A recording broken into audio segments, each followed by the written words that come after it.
Chapter 5 is all about geometry. We're going to start off the chapter with just defining some of the terms that we will use in geometry. Points, lines, planes, angles.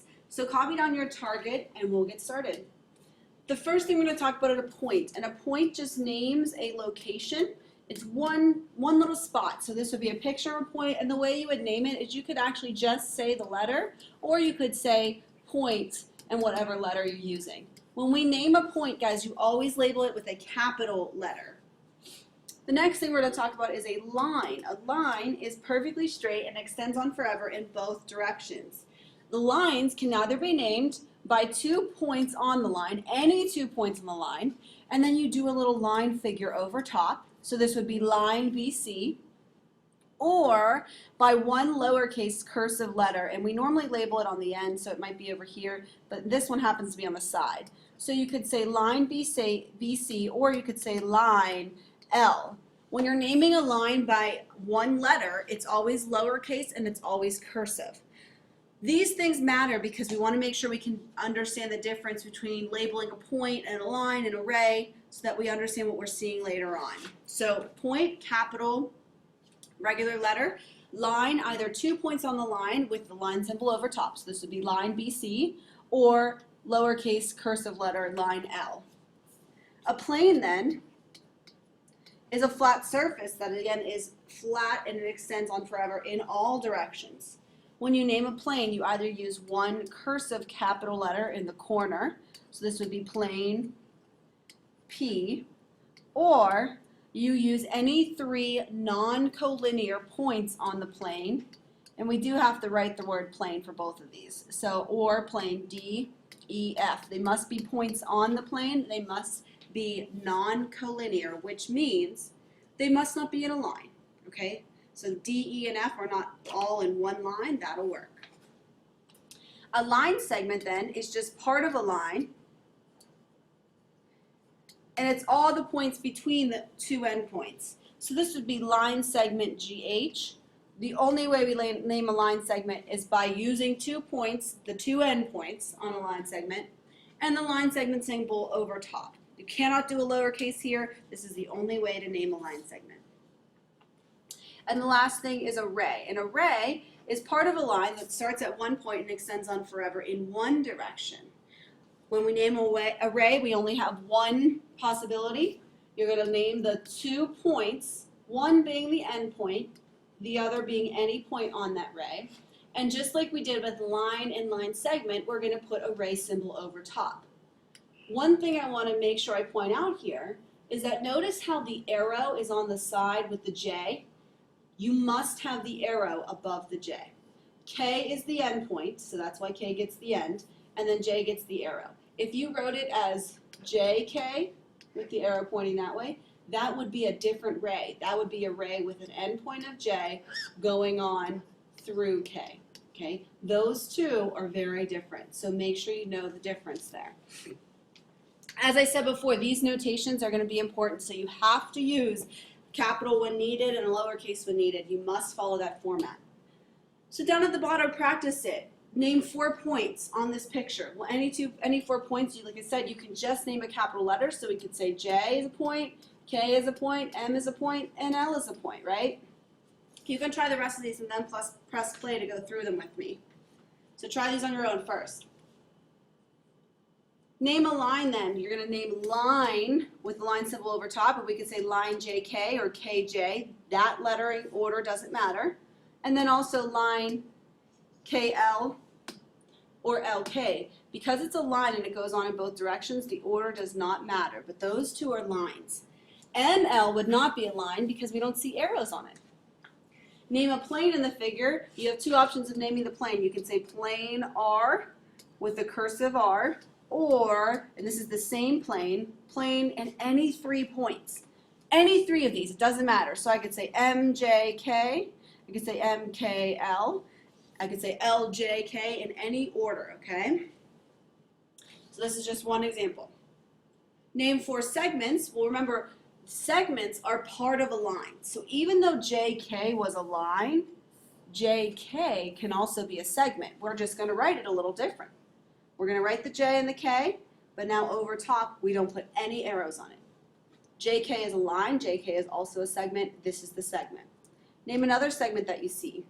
KL with the line over top, segment ML or LM, again the order does not matter for line segments, only for rays, and then maybe JM. So there's 4 segments in the picture. And name 4 rays, here's where the order matters, okay? So when you look at this picture, pick an endpoint and then pick a direction to focus on. Well, this would be a ray from J to K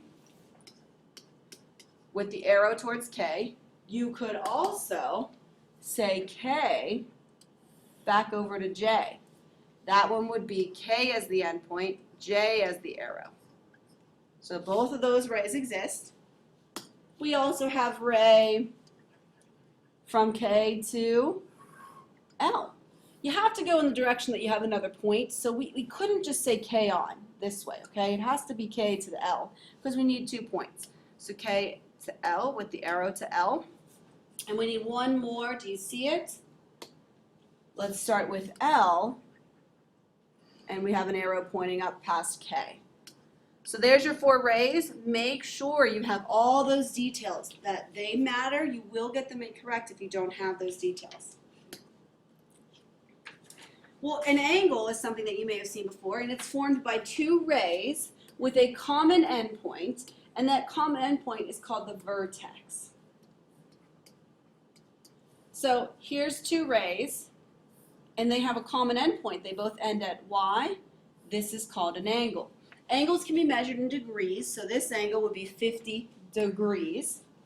And in the figure, we can say the measure with a little m and then this little angle symbol, okay? It almost looks like a less than symbol, except that it's flat on the bottom. So the measure of angle 1 would be how you would read that. If you wanted to just name the angle, you have lots of options, but this is talking about the measure. So if you ever want to talk about the number of degrees in an angle, use an m, again, a flat on the bottom, less than sign, and now you're talking about the measure of that angle. When you name an angle, you have a couple options. You can either, 1, name an angle with a number in it, but not the degrees measure. It just has to be a number that you assign to it. You could also name an angle using 3 points where the center point must be the vertex. So this would be angle x down to y over to z. Y must be the center though. You could say that angle backwards. You could also say z to y and then x, but notice the vertex angle doesn't move. Or your other option is just to only name it by the vertex angle. You can only do this though when there's only one angle there in the picture. So if you look below, down here, see how there's lots of angles? I could not just say angle R. If I said angle R, well, which one am I talking about? Am I talking about this angle or this one? So we would have to use 3 points there to talk about an angle. That's really the best way to name an angle. This is the one you'll use in geometry a lot. So these 2 would be my favorites. Other things are measured in degrees as well, not just angles. When we have a line, we really have a really wide open angle so that the rays point in opposite directions. And we know something about how many degrees are in a line. There's always 180 degrees. So when you have angles lined up where they point in the opposite direction of each other, this forms a line. We know there's 180 degrees on each side of that line, which means the measure of angle FKG, so this angle here, plus the measure of angle G down to K over to H, plus the measure of angle H down to K over to J, all add up to 180 degrees. We can use what we know about lines then to think about circles, because if there's 180 degrees on this side of the line, there's 180 degrees on this side of the line, and all together what would we have? We would have a circle, and that would be 360 degrees. So there's 360 degrees in a circle, there's 180 degrees in a line. We can use this to solve missing measures. Before we apply that though, let's define some more angles, and we should be pretty familiar with these. A right angle measures 90 degrees. An acute angle measures less than 90 and more than 0 degrees.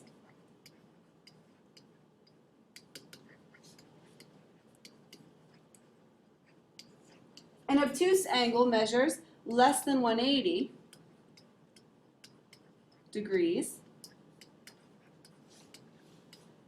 and more than 90 degrees. So we have acute, obtuse, and right. We also have complementary and supplementary. Complementary angles are two angles who have a sum of 90 degrees, which means two angles that together form a right angle. Here's an example of what I mean by that. These two angles together form a right angle. Their measures add up to 90 degrees. You have 58 and 32, and together that makes 90. Supplementary then are two angles whose angles have a sum of 180 degrees. Or if you push those angles together, they would form a line. With both of these pairs, they do not have to be touching. They don't have to be connected angles. We're only talking about their measures.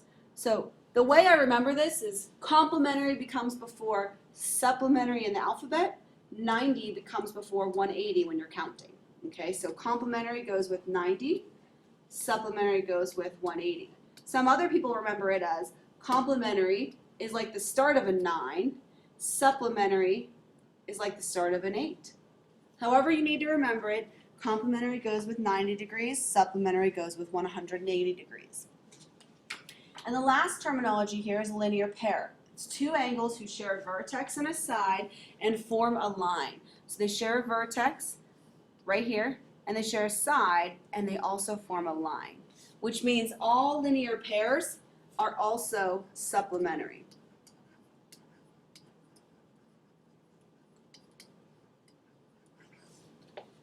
So you got to familiarize yourself with this vocabulary, practice it, because we're going to classify things using it.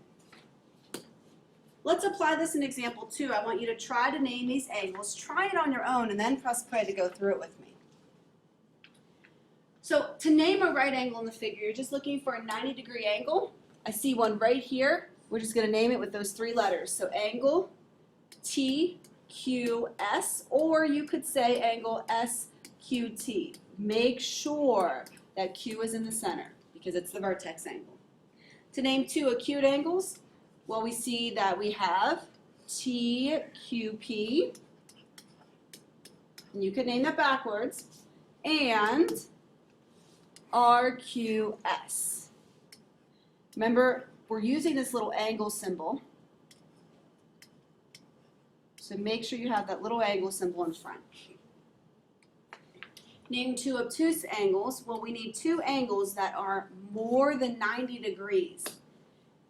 I don't see it right away, but if I put this angle together with this one, now I can see that we have an obtuse angle. So how would I name that angle? That one would be angle PQS.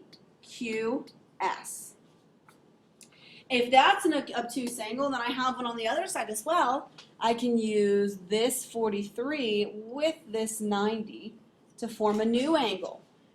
That angle would be, that angle would be TQR. Remember, you can switch the first and last letters, but Q must be in the center here. Name a pair of complementary angles then, and 2 pairs of supplementary angles. Well, the only angles that add up to 90 in this picture are PQT and angle SQR. And 2 pairs of supplementary angles would be angle PQS and angle SQR. You have another pair, which is angle PQT and angle TQR. So check over those, make sure you have your angles, make sure you have the vertex in the right spot.